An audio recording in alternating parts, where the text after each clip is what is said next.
নমস্কার, আমি astrologer বেদান্তজি। Cockroach জনতা পার্টির 3 দফা দাবি, এই 3 দফা দাবির পুরোটাই কি সরকার মেনে নিতে চলেছে? একটা জিনিস মনে রাখতে লাগে, দাবি যদি পুরোটা মানা হয় তাহলে গুরুত্বটাও অনেক বেশি দেওয়া হয়। কেউ যদি কোনো দাবি দেওয়া মানে এটাকে আবার উল্টো দিকে যদি পরিমাপ করা যায়, তার মানে তার গুরুত্বটাও অনেক বেশি দেওয়া হয়। সুতরাং আজকে প্রায় 15 বছর হতে চলেছে বিজেপি সরকার ভারতবর্ষে শাসনকাল চালিয়ে যাচ্ছে। সুতরাং সরকার এত দাবি এরকমভাবে যে মেনে নেওয়া, এটা এতদিনে দেখা যায়নি। কিন্তু ককরোচ পার্টির যে 3 দফা দাবি, সেই 3 দফা দাবির পুরোটাই কি বিজেপি সরকার মানতে চলেছে? দাবিগুলো কি ছিল? প্রথম দাবি ছিল কেন্দ্রীয় শিক্ষামন্ত্রী ধর্মেন্দ্র প্রধানের পদত্যাগ করতেই হবে, এবং লাস্ট 10 বছর ধরে যেরকমভাবে নিটের ছাত্রছাত্রীরা হতাশাগ্রস্ত হয়ে পড়েছে এই প্রশ্ন ফাঁস কাণ্ডে, এবং অবশেষে বেশ কয়েকজন ছাত্রছাত্রী আত্মহত্যাও করেছে। সুতরাং এভাবে চলতে পারে না কিছুতেই। যিনি শিক্ষামন্ত্রী আছে তাকে অবশ্যই অবিলম্বে তাকে পদত্যাগ করতে লাগে, এইটা তাদের প্রথম দাবি ছিল। এবং তাদের প্রথম দাবি ইতিমধ্যেই তারা পূরণ করতে পেরেছে, সাকসেসফুল হয়েছে। ধর্মেন্দ্র প্রধান উনি পদত্যাগ করেছে, ফলে আরশোলা পার্টির 1 দফা দাবি পূর্ণ হয়েছে। দ্বিতীয় দফা দাবি যেটা হলো, যারা সেদিনের আন্দোলনে ছিল, 20 তারিখের যারা আন্দোলনে ছিল এবং পুলিশের নির্বিচারে লাঠিচার্জ এবং যে সকল ছাত্রছাত্রীদেরকে জেল আবদ্ধ করা হয়েছে, মামলা মোকদ্দমা দেওয়া হয়েছে, তাদের বিনা শর্তে জেল মুক্তি দিতে লাগবে এবং বিনা শর্তে সেই সকল মামলা মোকদ্দমা উঠিয়ে নিতে লাগবে। শুধু তাই নয়, জেল মুক্তি হওয়ার পরে সরকার নতুন করে উদ্দেশ্য প্রণোদিতভাবে কোনো মামলা দিতে পারবেন না এই সকল ছাত্রছাত্রীদের বিপক্ষে। এই হলো দ্বিতীয় দফা দাবি।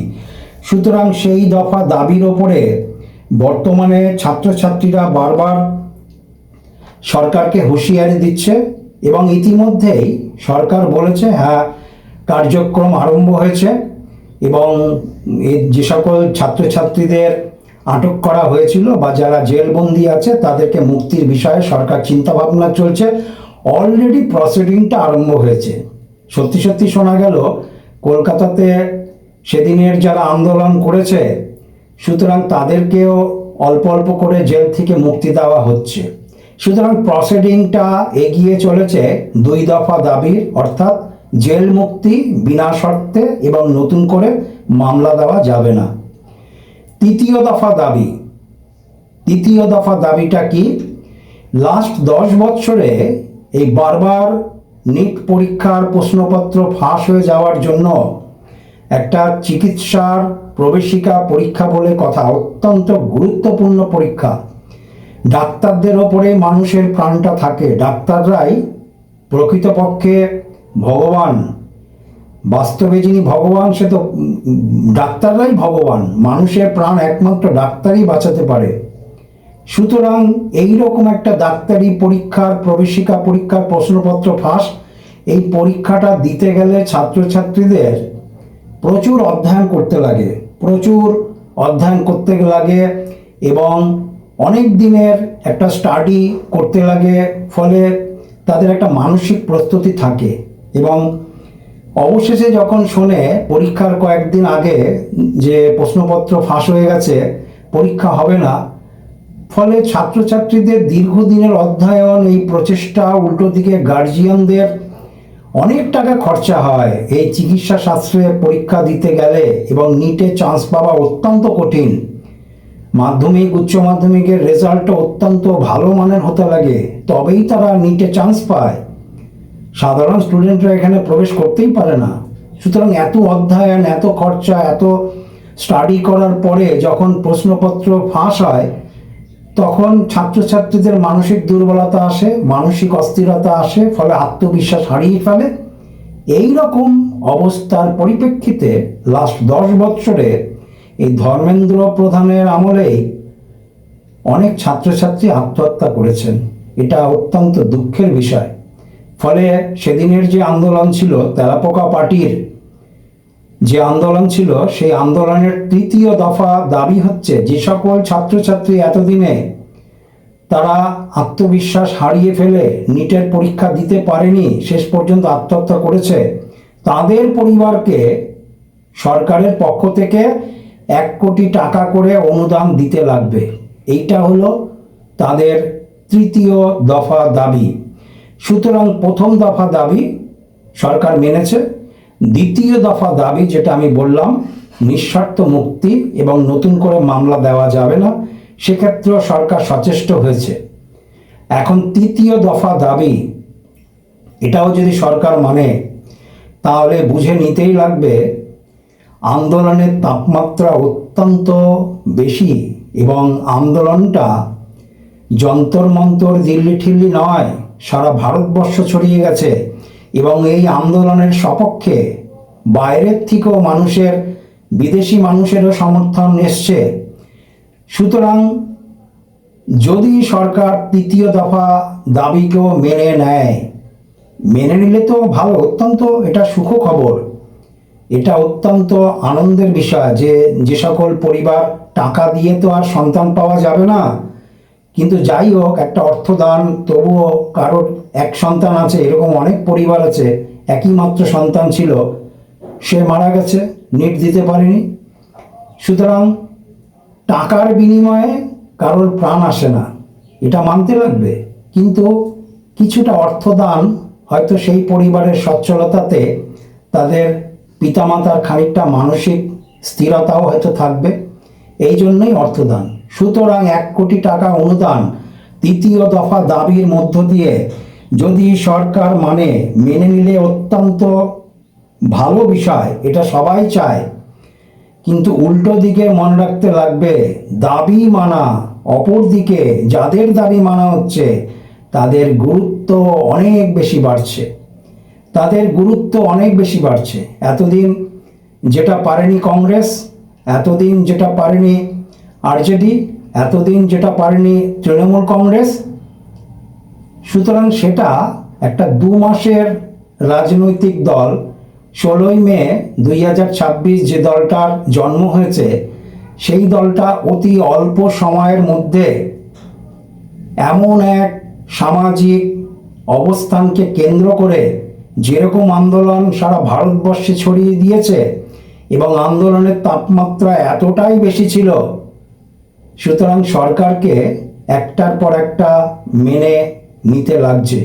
তৃতীয় দফা দাবি যদি সরকার মেনে নেয় তাহলে তো এটা অনেকেই বলছে খুবই ভালো বিষয়, এটা যদি সরকার মেনে নেয়। কিন্তু সরকারের দিকেও যদি দেখা যায়, এই দফা দাবিয়ে যদি মানে, তাহলে সরকারকে, মানুষকে বুঝে নিতেই লাগবে যে এদের গুরুত্ব অত্যন্ত বেশি এবং এই গুরুত্বটাকে এরা মূলধন করে আগামী দিনে অন্যান্য কর্মসূচিও গ্রহণ করবে, এটাই স্বাভাবিক বিষয়। অপরদিকে সরকার কিন্তু ইতিমধ্যেই কঠিন পদক্ষেপ নিয়েছে এবং স্বয়ং প্রধানমন্ত্রী দুঃখ প্রকাশ করে এবং স্টুডেন্টদের আশ্বস্ত করেছেন।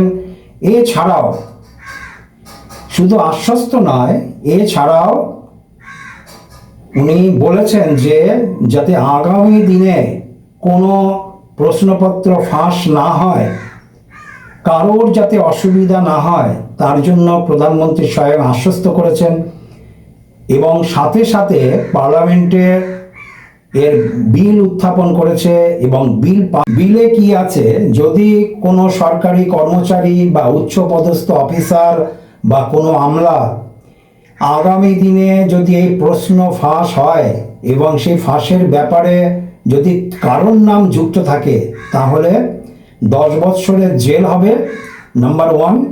নাম্বার 2, 10 কোটি টাকা জরিমানা হবে। সুতরাং এক কঠিন অধ্যায়, কঠিন এক বিষয় ইতিমধ্যে পার্লামেন্টে সরকার পাস করেছে এবং ছাত্রছাত্রীদেরকে, আন্দোলনকারীদের স্বয়ং প্রধানমন্ত্রী ভিডিও বার্তার মাধ্যমে আশ্বস্ত করেছে এবং উনি বারবার বলেছে যে সরকার এটার বিষয়ে চিন্তা করছে এবং আগামী দিনে যাতে না হয় তার জন্য সরকার সচেতন থাকবেই। সরকারের পক্ষ থেকেও সরকার পিছিয়ে নেই। সুতরাং এই জায়গাটাও কিন্তু সরকার মানুষের কাছে অত্যন্তভাবে পরিষ্কার করে দিয়েছে। কিন্তু বিষয়বস্তু যেটা বিষয় নিয়ে আগানো হচ্ছিল, একটা 2 মাসের দল, যে দলটার কোনো রাজনৈতিক নিবন্ধন নেই নির্বাচন কমিশনের কাছে, একটা ছাত্রদের দল, এই তেলাপোকা জনতা পার্টি, এমন এক সামাজিক ইস্যুকে অবলম্বন করে সারা ভারতবর্ষকে নাড়িয়ে দিয়েছে এবং এমনভাবে তারা এই আন্দোলনটাকে গঠিত করেছে যাতে ভারতের অন্যান্য রাজনৈতিক দলগুলো তাদেরকে সমর্থন করতে বাধ্য হয়েছে। সেই সভামঞ্চে গেছে, ছাত্রদের পাশে আশ্বস্ত করেছে যে তারাও আছে। সুতরাং প্রত্যেকের সমর্থন পেয়েছে।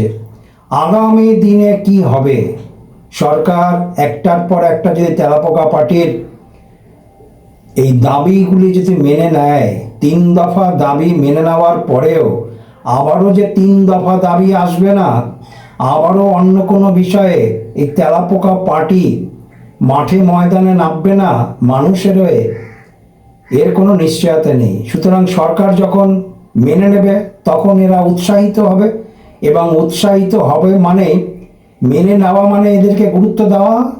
অপরদিকে কেউ কেউ বলতে পারেন এদের আন্দোলনকে সরকার ভয় পেয়েছে, এরকমও বিষয় আসবে। কেননা এতদিন যেটা কংগ্রেস বা কেউ পারেনি সেটা তেলাপোকা পার্টি ইতিমধ্যেই 2 মাসের মধ্যেই পেরে উঠেছে। বিষয়বস্তু অনেক কিছু সামনের দিকে এগিয়ে আসছে এবং দেখা যাক আগামী দিন কোন দিকে এগোয়।